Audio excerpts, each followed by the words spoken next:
que el Señor nos ha dejado para escuchar su voz en el Salmo 32. Salmo capítulo 32. ¿Lo tienen? Ahí está, ahora sí. Bienaventurado aquel cuya transgresión ha sido perdonada y cubierto su pecado. Bienaventurado el hombre a quien Jehová no culpa de iniquidad y en cuyo espíritu no hay engaño. Mientras callé, se envejecieron mis huesos en mi gemir todo el día, porque de día y de noche se agravó sobre mí tu mano, se volvió mi verdor en sequedades de verano. Mi pecado declararé y no encubriré mi iniquidad. Dije, confesaré mis transgresiones a Jehová, y tú perdonaste la maldad de mi pecado. Por esto orará a ti todo santo en el tiempo que pueda ser hallado. Ciertamente en la inundación de muchas aguas no llegarán estas a él. Tú eres mi refugio, me guardarás de la angustia, con cánticos de liberación me rodearás. Te haré entender y te enseñaré el camino en que debes andar, sobre ti fijaré mis ojos. No seáis como el caballo o como el mulo sin entendimiento, que han de ser sujetados con cabestro y con freno, porque si no se acercan a ti. Muchos dolores habrá para el impío, mas al que espera en Jehová le rodea la misericordia. Alegraos en Jehová y gozaos justos, y cantad con júbilo todos vosotros los rectos de corazón. Señor, te damos gracias por tu palabra. Gracias porque tenemos la Biblia. Gracias porque tenemos personas que nos enseñan, que nos enseñaron. Señor, que nos ayudan a entenderla. Yo te pido, Señor, que vos nos des claridad de parte de tu Espíritu Santo, Señor, y que quites todo obstáculo, todo aquello, Señor, que pueda perturbar en las mentes, y que tu palabra llegue, Señor, al corazón necesitado. En el nombre de Jesús te damos gracias. Amén. ¿Vieron que en la palabra de Dios, ahí en sus Biblias, aparece, por ejemplo, después del versículo 4, no, acá no lo van a ver, así que el que tenga Biblia, mírenlo en su Biblia, al costadito dice la palabra Selah. ¿La ven ahí? ¿Sí? ¿Todos la ven?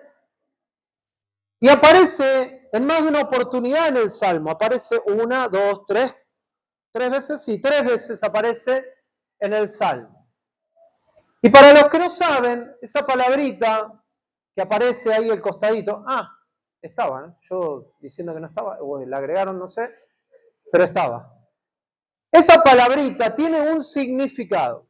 Ese significado era del salmista que cuando componía la canción o la poesía decía, este momento es un tiempo de reflexión. Es como, hay una pausa.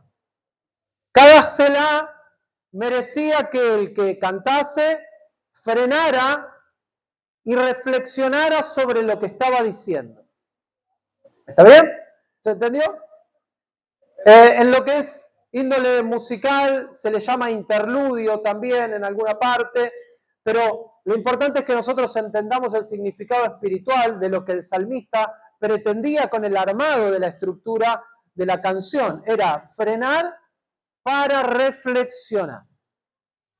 Ahora, yo leía el primer versículo y ya comienza con una palabra que para mí es algo que todo el mundo necesita y quiere.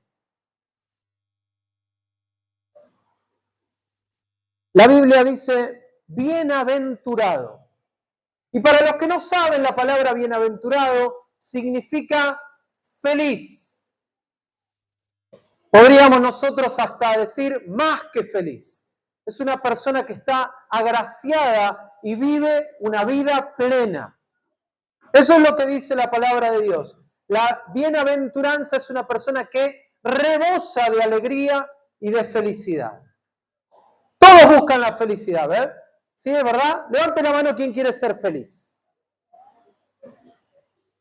Por eso yo decidí casarme con mi esposa, porque la amo, porque soy feliz con ella, porque el Señor me la ha dado a mí en gratitud y yo recibo eso, estoy golpeando el micrófono, perdón, recibo eso y soy feliz junto a ella. Ahora, La palabra de Dios habla de una felicidad que supera cualquier cosa que este mundo nos pueda dar.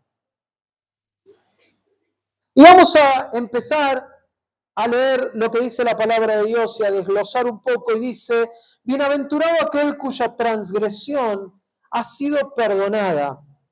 Bienaventurado el hombre en quien Jehová no culpa de iniquidad y en cuyo espíritu no hay engaño.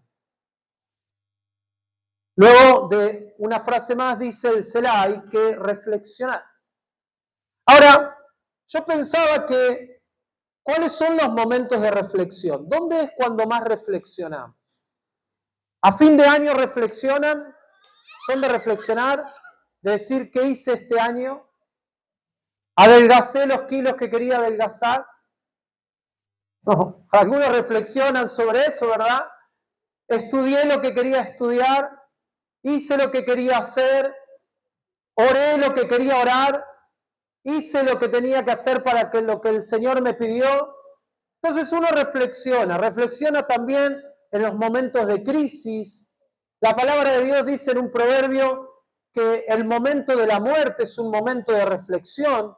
De hecho dice, es mejor estar en un funeral que en una fiesta, justamente hablando de la reflexión, porque el funeral nos hace entender a dónde vamos todos. Entonces, en los momentos de reflexión, nosotros tenemos una oportunidad maravillosa para que Dios nos hable. Y en este caso el Señor nos habla de felicidad, y lo primero que nos dice sobre la bienaventuranza es: bienaventurado los que son perdonados y no son culpables. ¿Alguna vez se ha sentido culpable de algo? Qué feo, ¿no? Cuando uno se manda una macana y se siente culpable, siente una carga tan pesada y dice: qué dolor, cómo me duele esto, a alguien se lo tengo que contar, tengo que sacarlo de adentro. Y eso es lo que dice la Biblia en el 3. Dice: mientras yo callé, se envejecieron mis huesos en mi gemir todo el día, porque de día y de noche se agravó sobre mí tu mano, se volvió mi verdor en sequedades de verano. Entonces, la palabra de Dios nos enseña que la persona feliz es aquella a la que Dios perdona y a la que Dios no culpa, a la que Dios no le carga con el peso de su pecado. Es más, el salmista está contando una situación que se relaciona con su cuerpo, con su físico. Dice: mientras callé, lo voy a leer exacto, se envejecieron mis huesos en mi gemir todo el día. Hermanos, eso es lo que hace el pecado en nuestra vida. Hasta nos hace sufrir físicamente. Nos hace doler la culpabilidad de aquel que cae en el pecado y que vive en el pecado. Hace que nosotros vivamos una vida completamente infeliz. Y por más que el pecado conlleva en sí un placer momentáneo, el placer es efímero, se disipa fácilmente. Una vez terminado el pecado, uno dice: y ahora tengo que cargar con el peso de esta culpa. Entonces la palabra de Dios nos enseña que aquel que es feliz es aquel que ha hallado el perdón de Dios, porque ha hablado delante del Señor, no ha callado su pecado. Cuando yo veo este pasaje, pienso en la cantidad de enfermedades hoy que tenemos con, por ejemplo, ataques de ansiedad, ataques de pánico, cosas que fueron apareciendo con nombre, pero que existieron siempre. Y que muchas personas no saben por qué lo padecen, cargan un gran estrés y hay una explicación médica, pero también, hermanos, tienen que entender que el peso del pecado nos afecta a nosotros y nos lleva a una vida infeliz, sin propósito. Yo recuerdo en mi adolescencia, siendo un joven muy fachero. ¿Qué se ríe? Hay que reírse. Siendo un jovencillo, con toda la vida por delante todavía, teniendo tantos sueños y anhelos por hacer y por tener, comencé a vivir algo que no se lo quería explicar a nadie. Y yo les voy a explicar por qué no se lo podía explicar a nadie. Yo soy hijo de pastores. Entonces yo empecé a convivir con un sentimiento de angustia, mezcla de depresión, que yo no se lo quería contar a nadie. Porque yo pensaba que si yo contaba eso, se iban a dar cuenta de lo malo que yo era. Vivía en una especie de burbuja, haciéndome creer de que yo era bueno, pero en realidad lo que me estaba pasando es que yo estaba viviendo en angustia por no dejar a Cristo obrar en mi vida. ¿Y saben qué? Mientras callé, me pasó lo mismo que le pasó al salmista. Mis huesos dolían. ¿Cuántas veces me acostaba mirando el techo y diciendo, no me voy a poder dormir esta noche? Esta noche va a ser eterna. Me abrumaba la vida. Tenía 15 años, pero me abrumaba la vida. Me apretaba. Pensaba que no había futuro. Hermanos, mientras callamos, el diablo tiene poder sobre nosotros. Porque justamente él se maneja en oscuridad. Se maneja ahí en el anonimato, calladito. Es más, mientras menos piensen que existe, mejor para él. Si él no se quiere hacer famoso. Él busca confundir a la gente. Él busca robarle el gozo del Señor. Y la palabra de Dios dice que solamente los bienaventurados son los que viven en el perdón de Dios.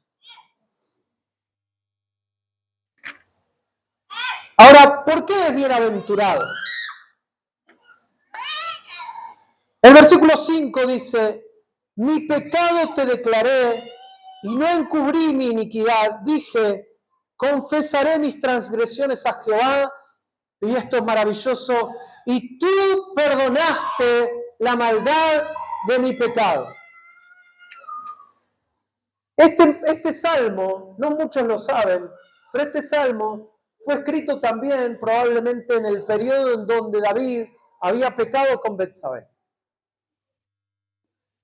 Para los que no lo saben, este salmo lo escribe el rey David. El rey David fue el mejor rey de Israel de toda la historia. Fue reconocido por sus hazañas bélicas, reconocido por su amor y su devoción a Dios. Pero un día, en un tiempo, él decidió alejarse de la santidad de Dios y cometer un pecado. Más de uno. Se fue con una mujer casada y mandó de forma estratégica a que el esposo muriera. Ahora, la palabra de Dios dice que mientras él cayó todo esto, sus huesos gemían, sufría, ardía adentro. Pero dice, yo te confesé mi pecado y Dios no dijo, no, sos un pecador, David, ahora te embromás. Le dijo, tú perdonaste la maldad de mi pecado. Cuando los padres queremos corregir a nuestros hijos, se mandan macana a nuestros hijos. Todos los chicos se mandan macana, no se preocupe. ¿Usted piensa que su hijo es tremendo? No, todos los hijos son tremendos, todos. Algunos más que otros, eso sí, pero debo reconocer que hay unos más que otros. Pero todos hacen algún lío, ¿verdad? Todos. Sin embargo, no hay un solo padre que cuando su hijo le pide perdón, no acepta su perdón. Y el Rey de Reyes, el Señor de Señores, el único Dios verdadero, recibe a todo aquel que le pide perdón. No hay nadie que haya llegado delante de la presencia de Dios y que Dios le haya dicho, no, a vos no te puedo perdonar. Dios dice, la Biblia dice, perdón, tú perdonaste la maldad de mi pecado. Y ahí nos invita otra vez el Salmo a reflexionar. Entonces, reflexionemos sobre esto. ¿Qué nos dijo los primeros 2 versículos? Que el feliz es aquel al que Dios perdona e invita a que le confesemos nuestro pecado. Hermanos, ¿saben que uno de los enemigos de pedir perdón, de hablar,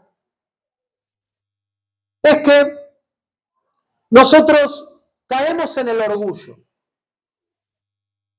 Caemos en esa dureza de decir, no, yo no puedo ser el equivocado. Otros tal vez caen en la comodidad de su pecado, les queda cómodo el pecado. Hay muchas veces que personas comienzan a flaquear en el Señor, usted tal vez le habrá pasado alguna vez, y un día dice, no voy a la iglesia, hoy no tengo ganas, hoy juega River Vélez, no quiero ir. Y si alguno faltó, si algún hincha de River faltó por esto, le pido disculpas, no fue planeado. No, hoy juega tal equipo, yo no quiero ir. Y el domingo que viene dice, no, hoy juega Sarmiento Barracas. Ya poniendo cualquiera, ¿no? ¿Por qué? Porque empezamos a caer en la comodidad de no querer honrar a Dios. Entonces el diablo nos presenta esa comodidad. Entonces podemos decir que el orgullo y que la comodidad son enemigos de pedir perdón, de hablar, de confesar. Pero sin embargo también puede existir algo que es muy común y es el temor a que Dios nos condene. Y hermanos, aquí el salmista nos está enseñando que después de haber adulterado y después de haber asesinado, Dios lo perdonó. Que Dios recibió a este hombre, a este rey, diciéndole, yo te perdono. Pero seguimos adelante.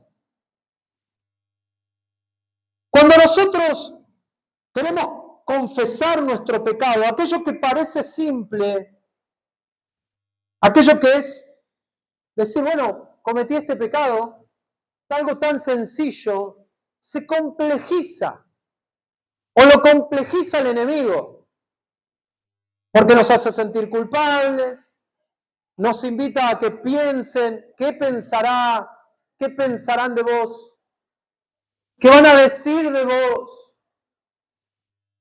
¿Saben que como pastores recibimos todo el tiempo personas que necesitan consejería? Y que durante mucho tiempo no hablaban porque decían, no, teníamos miedo que ustedes piensen mal. ¿Mal de qué? Primero, ¿quiénes somos nosotros para juzgar a alguien? ¿No somos acaso las mismas personas falentes, cargadas de las mismas posibilidades de pecar, con las mismas tentaciones? Y si nosotros no podemos juzgar, entonces no importa a quién se lo estás contando, lo único que importa es la opinión de Dios. Y la opinión de Dios en su palabra es, perdona la maldad del pecado. Y el versículo 6 dice, por esto orará a ti todo santo en el tiempo en que pueda ser hallado, ciertamente en la inundación de muchas aguas no llegarán estas a él. Tú eres mi refugio, me guardarás de la angustia, con cánticos de liberación me rodearás. Ahora, cuando el enemigo complejiza la confesión del pecado, la palabra de Dios nos muestra lo contrario. Dice, por tanto, orará a ti todo santo. Es más, el salmista está usando un término en fe. Orará a ti todo santo. Porque Satanás te hace creer lo contrario. Te hace creer que sos mala persona, ¿Cuántas veces nos hemos sentido cargados, condenados, hasta tal vez por nosotros mismos? Pero sin embargo, el Señor dice, por esto, orará a ti todo santo. Hermanos, podemos acercarnos confiadamente al trono de la gracia, dice Hebreos, para hallar el oportuno socorro. Aquellos que necesitan ayuda de manera inmediata, piden socorro, ya no es ni siquiera un pedido de ayuda, che, necesito que me ayudes. No, cuando alguien necesita de Dios, es socorro, Señor. Te necesito, Dios. Y ¿saben qué? La Biblia nos dice que podemos hacerlo tranquilamente, confiadamente. Por eso podemos ir delante de su presencia. Aquello que parece complejo, hermanos, es simple. Dios nos abre la puerta para que nosotros le confesemos nuestra maldad.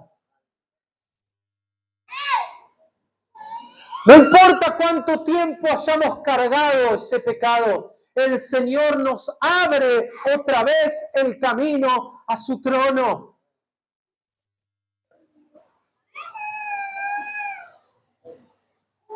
Dice el versículo 6, que a mí me encanta: por tanto, orará a ti todo santo en el tiempo en que pueda ser hallado. Hay un condicionante, ¿verdad? El tiempo no es eterno para nosotros. Y el Señor nos quiere decir a través de su voz: búsquenme mientras yo pueda ser hallado.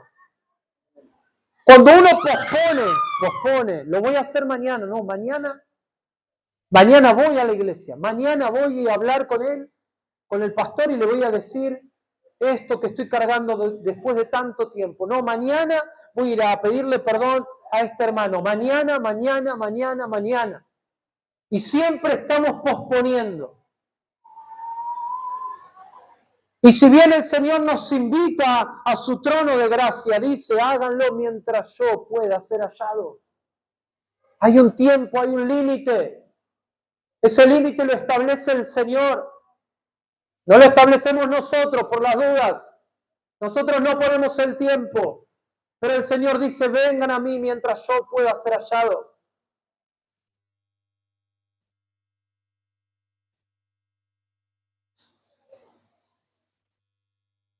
Cuando la palabra de Dios nos dice en Romanos, por cuanto todos pecaron y están destituidos de la gloria de Dios, nos iguala a todos la Biblia.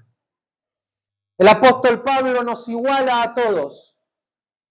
Dice, todos somos igual de pecadores. Todos. Y por lo tanto estamos todos destituidos de su gloria. No hay nadie que sea diferente. Todos somos iguales delante de la presencia de Dios. Pero el capítulo 5 de Romanos dice, justificados pues por la fe, tenemos paz para con Dios. Aquellos que le creen al Señor, aquellos que han creído en su poder, aquellos que han creído en su resurrección, en su muerte, y que le han dado la oportunidad de ser perdonados. Entonces dice el Señor en el mismo capítulo, serán salvos de la ira del Señor.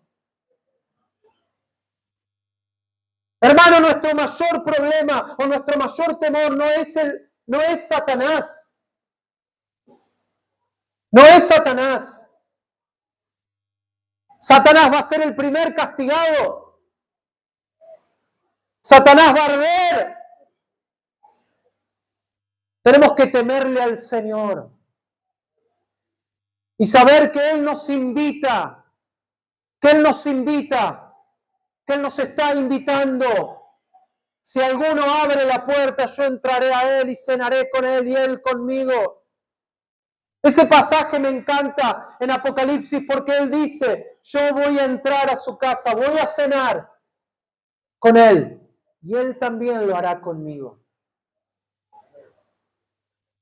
Él nos pone al lado suyo diciendo, yo te perdono, déjame entrar, déjame entrar.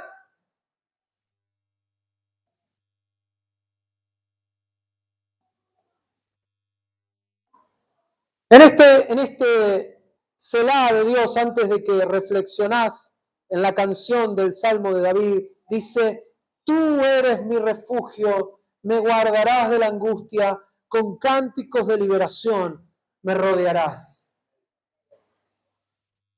¿Cómo llegan atados muchas veces por el peso del pecado? ¿Cuántas veces yo delante de su presencia lloré diciendo, Señor, cuántas veces me has hecho libre? Una vez, hace muchos años no, 2 años aproximadamente, yo doy clases junto con mi esposa en un instituto bíblico y conocemos a varios alumnos porque les vamos dando clases, ¿no? A medida que van pasando las clases. Y en el recreo me agarra una chica, una adolescente, y sin mediar saludos, ¿dónde estaría sin Cristo? Me preguntó así, de una. Me agarró de sorpresa, no supe qué responder de inmediatamente. Le digo, ¿qué me estás preguntando? Le digo, ¿qué es esto? No, porque estamos haciendo algo con la materia y tenés que responder, ¿dónde estarías vos sin Cristo? Inmediatamente tuve que empezar a pensar, porque soy una persona que nació en la iglesia, ojo, no siempre fui cristiano, pero nací en la iglesia. Entonces tuve que pensar y inmediatamente cuando me puse a pensar, el Espíritu Santo me dijo a mi corazón, estarías muerto, Néstor.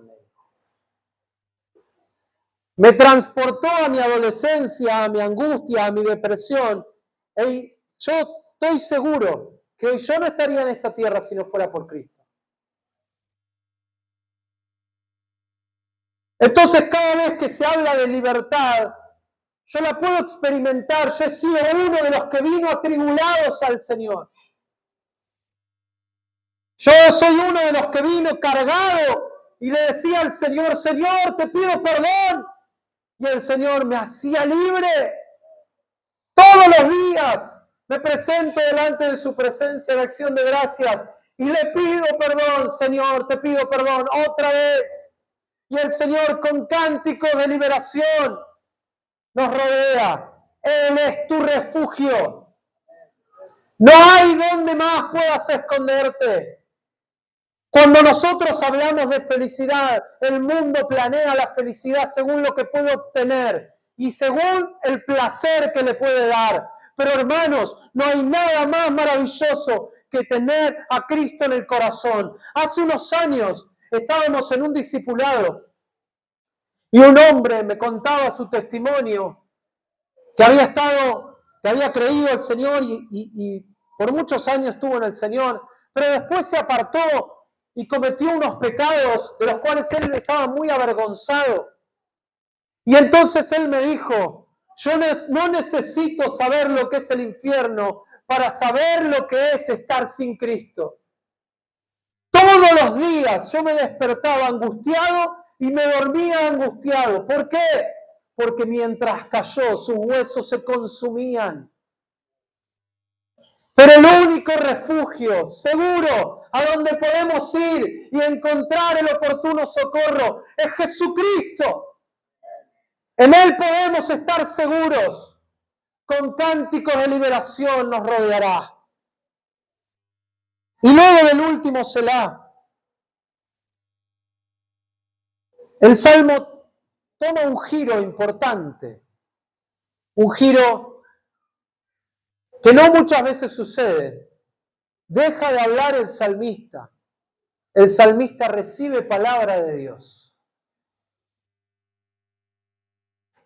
Debo confesar que es uno de mis salmos preferidos, si no el más preferido. Es cortito, tal vez no es de los más largos, no es de los más emblemáticos, pero cuando Dios te habla de una forma que te marcó la vida, hace que uno lo guarde en su corazón de una manera especial. Y este versículo, este solo versículo, el 8, me acuerdo que una vez un amigo, mientras yo estaba en un momento muy duro, me lo leyó, ni siquiera me lo dio, me agarró la Biblia y me lo leyó. Y se fue y no me dijo más nada. Y era la respuesta que yo necesitaba del Señor. Te haré entender y te enseñaré el camino en que debes andar. Sobre ti fijaré mis ojos. Hermanos queridos, cuando uno es bienaventurado, viene a Cristo, halla el perdón, es liberado de su pecado y el Señor lo perdona, le da propósito. Cuando nosotros estamos sin Cristo, vivimos la vida como, bueno, a ver qué pinta. Me voy a trabajar, sostengo a mi familia, me levanto a la mañana, desayuno, voy para adelante, ¿sí? Como dice el argentino promedio, ¿no? La luchamos, acá peleándola. Ahora, cuando Cristo llega a nuestras vidas, nos da propósito. Ya no somos alguien más. Ahora somos sus hijos. Y como sus hijos, nos da un propósito diferente al de solamente levantarme, ir a trabajar, volver a casa, comer y listo. No, no, no, no. Él te da un propósito y Él te dice, te haré entender y te enseñaré el camino en que debes andar. Y la promesa es, porque sobre ti fijaré mis ojos.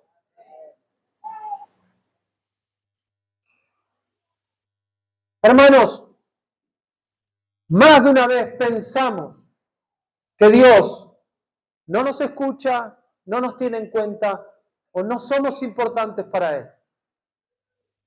Todos aquellos que tienen una tendencia media melancólica piensan que Dios no lo escucha.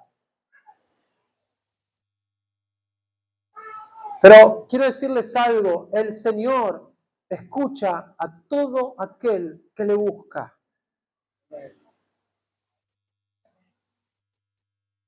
Ahora, en base a esta guía,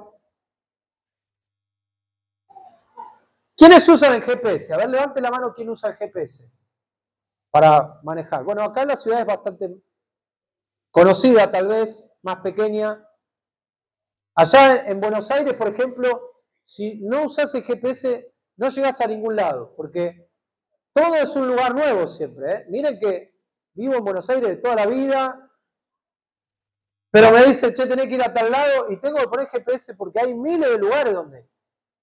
Entonces, ahora, si yo prendo el GPS, pero hago lo que quiero, por más que el GPS esté hablando, no voy a llegar a destino.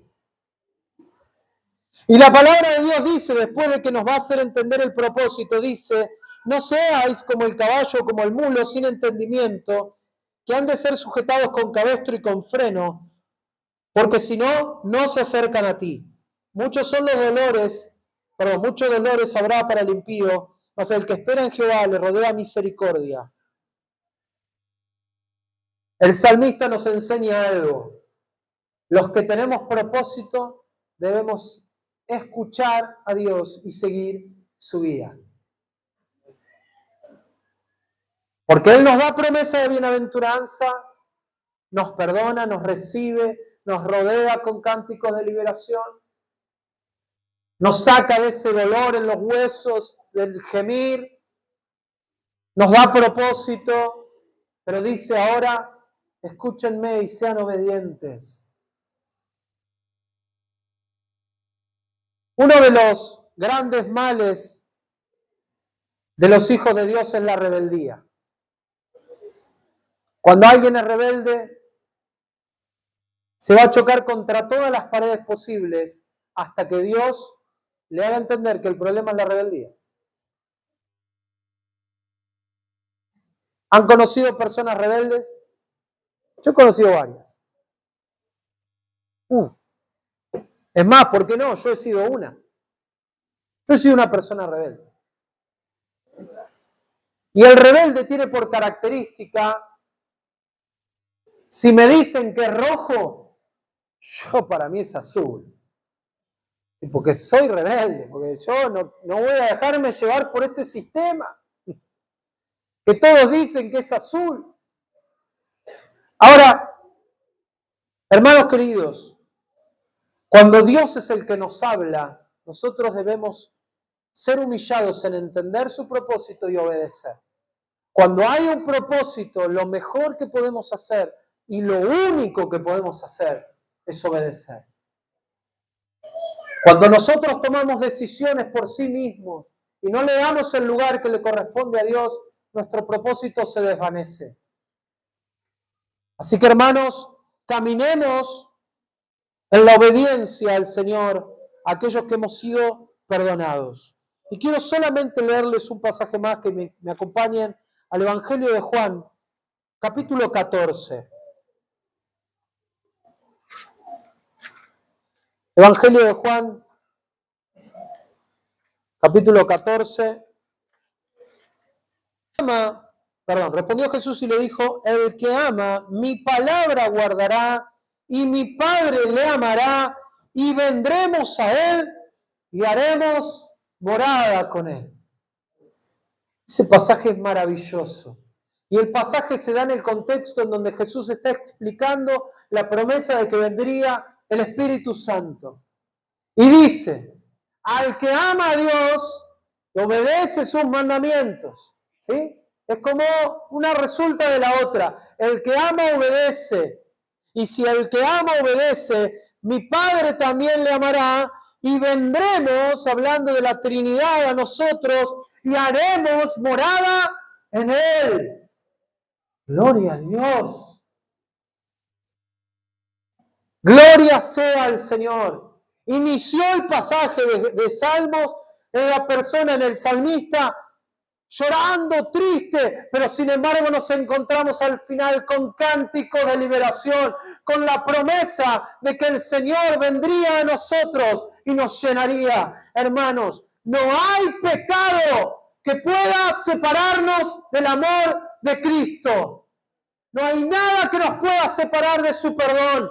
No importa lo que hayas hecho, el Señor hoy tiene una nueva oportunidad para vos. Él tiene un nuevo tiempo para vos, un tiempo en el que puedas vos renunciar a tu pecado, dejarlo a los pies de Cristo y Él te volverá a levantar con cánticos de liberación. Acá nosotros cantamos en la iglesia, nos gozamos en su presencia, ¿verdad? Pero les pasará algo muy parecido a lo que les pasa a la gente de mi iglesia, que cuando van a la iglesia cantan bárbaro, ¿no? Como contentos, alegres, pero después cuando viene el problema en la semana, les cuesta cantar. ¿Por qué? Porque están tristes, porque están angustiados, porque están cargados. Pero hermanos, el Señor vendrá también a tu casa. No hay nada que te pueda separar de su amor. Romanos 8 nos enseña, ni muerte, ni nada, ni desnudez, ni peligro de espada. El Señor está con aquellos que le aman, aquellos que obedecen sus mandamientos. Te pido que te pongas en pie y vamos a orar.